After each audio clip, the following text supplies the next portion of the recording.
Okay, before I start to throw more questions to you, we have something special prepared for you. And just tell us anything we could improve. Okay.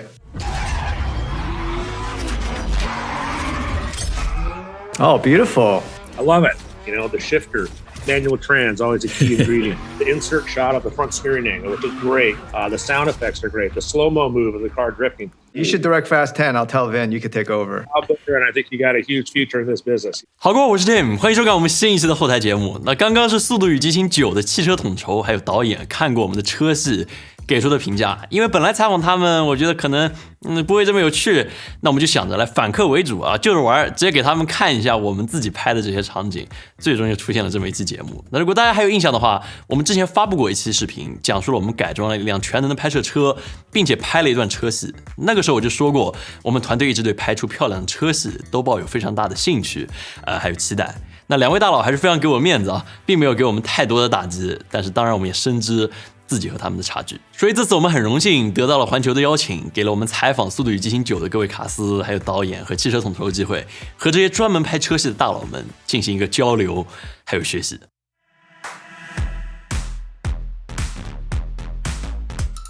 那想要拍好车戏，首当其冲就是汽车本身。那在汽车统筹丹尼斯眼里，每个人物的车都是他性格还有形象的外化体现，所以才会出现只要一提到范迪塞尔，就想到非常强悍的肌肉车；提到韩就是漂移车。那想要达到速度感还有画面的冲击力，对车的改装就是必不可少的。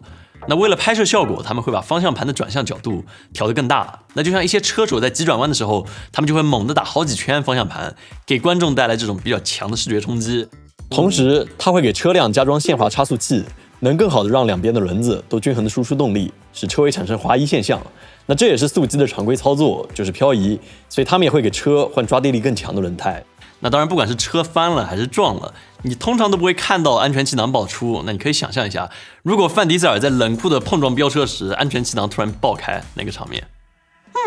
但提醒一下，这些改装都是为了画面效果有更好的呈现，大家千万不要模仿，因为安全性的保障，他们也是做的非常到位的。You know, like I said, it would be bad if someone ever got hurt building and driving a car that we built. So safety is something that's always paramount in the Fast and Furious franchise, and we spare no effort, no expense on that. 讲完了带劲的车，那车要怎么飙、怎么撞、在哪儿炸掉等等，就是呈现出最终画面的关键。那一般团队都会提前很久来进行讨论和筹备。那像我们上次拍的车戏，虽然只有短短48秒，但前后花了接近1个月，而且更何况我们还是单辆汽车拍摄。那他们光一场车戏很有可能就需要8到9个月的时间来进行筹备，这个是难以想象的一件事情，只有这种大片才可以有这么长的筹备时间。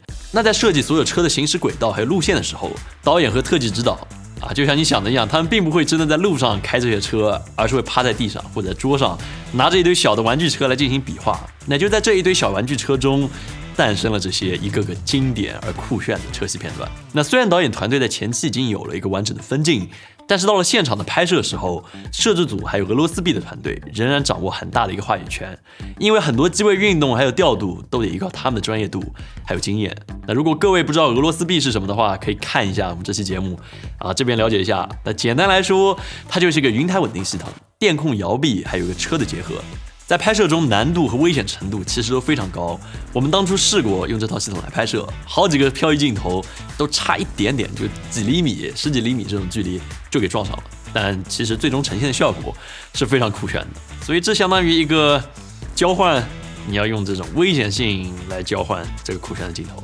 那想要车戏带感，让观众都因为它肾上腺素飙升，真实性就非常重要，那也就是他们的真车、真撞、真的爆炸is the key to success. I think it's hard to fake. When you're watching it, you're going to tell the difference of that car just took a hard hit. You see the suspension reacting. You see the body panels flexing. You see all that stuff. 速9中充满磁力的这个号称全系列最大汽车，这个终结者号，它的体积也确实有片中那么大，而且花了非常长的时间来建造。中间西去的50多辆车也都是真车。而且我觉得很难以置信的就是，我问了导演，假如说你中间有一次拍砸了，你想重拍怎么办？没错，你就得再找几十辆车过来，重新再拍这个镜头，这就非常难以想象。那在拍摄内容上面，我们当时也研究和学习了很多车系常用的这些拍摄方法。那比如说汽车在漂移的时候，拍摄车和被摄车要进行对冲的运动，从内外圈分别捕捉这些漂移的动作，来制造这些冲击感，来拉近距离。那再比如说和被摄车同速运动拍摄，中间放这些参照物，尤其是这些路边的东西，才能够体现出它的速度感。那全景的俯拍，你可以用来展现场景还有车辆的关系；特写拍摄，拉动变速杆、脚踩刹车、打方向盘来丰富这些细节，同时也能够提升整一个片段的节奏。但是和速激比起来，说真的还是远远不够带感。尤其是这个 Dennis 的一句话，点醒了我。Who was your driver for that? Oh, it was actually Go. And the only thing I would change is next time I would just get a couple of shots of her. I guess that's the only thing I'll say is lacking, but hey, it was only a few seconds long. 确实可以发现，我们的车戏里面其实真的只有车，而没有太多驾驶演员的画面出现。那在速激里面，你会发现所有的车戏都给了演员大量的镜头，不管是一句台词，还是一个眼神，甚至是一个调侃的这些反应，至少会有这么一个过程。他们也会大量的拍摄驾驶室内车辆和演员的主观视角。那在面对一些撞车、爆炸的画面里面，这种镜头会把观众快速拉进车内环境之中，带来这种身临其境的这种感觉。那除了画面的刺激，我们发现他们还在快速的车戏节奏之中，经常会有很多慢下来的地方。那除了高帧率的镜头的放慢，大量演员的画面加入之外，还会在场景异常激烈、发动机轰鸣、节奏快要达到顶峰的时候，突然跳到下一个汽车会途经的场景，就这样静静等待几秒钟，就像这样。They say an open road helps you think about where you've been, where you're going.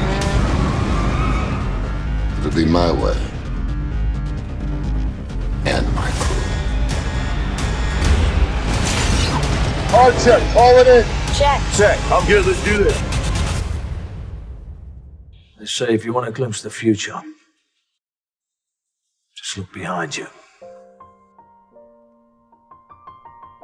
They say to live in the hearts of those we leave behind is not to die. Hell, I saw your courage the day I met you. Everyone's looking for the thrill. But what's real is family. When the first Fast and Furious came out, I was actually in film school. I got to grow up with this amazing cast, and we've been able to kind of evolve together, try things together, and making these films, and it's changed my life. You know, I think Hollywood sometimes could be a very lonely place, but to be able to have this shared experience, we really developed a family in front of the screen, but also behind the camera. 其实有一点我在思考，我觉得非常有意思，就现在有越来越多电动车加入到市场之中，那将来假如说燃油车慢慢退出历史的舞台，那电动车上马，那你该怎么混音？怎么样才能有这些激动人心的发动机的声音？该怎么处理？其实很难想象这一点。也欢迎各位在弹幕上讲一讲，你觉得假如电动车该怎么样拍出这种激情的车戏？好了，今天这期节目就这样。如果喜欢的话，请务必给我们一个点赞、投币、3连转发。这会对我们非常大的帮助。如果你还有更多兴趣想看其他的后台，可以给我们留言，说不定到下次我们就能够为你们解密。那我们下期再见。